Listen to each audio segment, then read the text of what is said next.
د چا د بغاوت سر تر پامیره رسېدلی د چا ټیټ شوی سر د ملا تر تیره رسېدلی سره د بغاوت جانان ارتې تڼۍ ګرځې تعجب نه دی په دومره رقیبانو کې ژوندون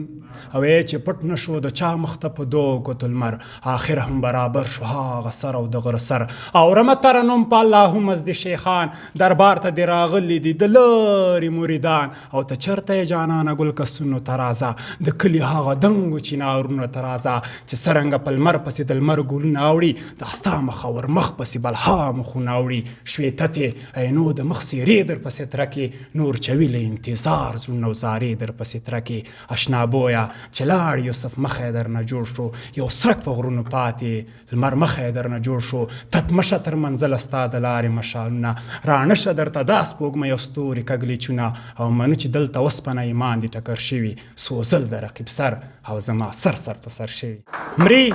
خو په لار د پیغور نه ځي دی خپل تاریخ ته مختور نه ځي که مشهور دی په شور نه ځي او پښتون جنت ته په زور نه ځي خو په رضا تر دوزخو در سره ځینه دعا کوه چې ستا په لار شم زه د کار سیز به دې په کار شم تا سره ګرځم چې هوښیار شم او ستا له سرپوښ ټوپکه زار شم په اوږه ستا ده کږه زه له خیاله ځم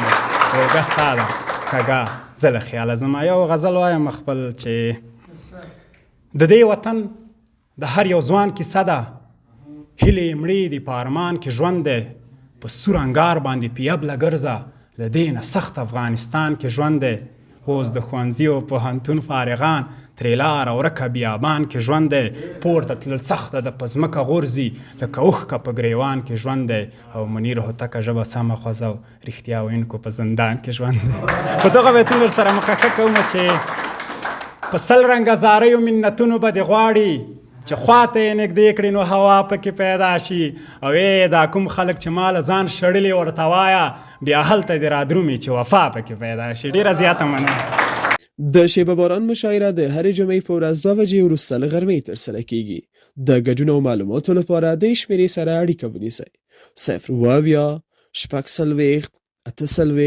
8 1 پته احمدشاه بابا مینه د داود خان سرو لارې 12 بلاک و کوڅه د نابغه افغان خصوصي ښوونځی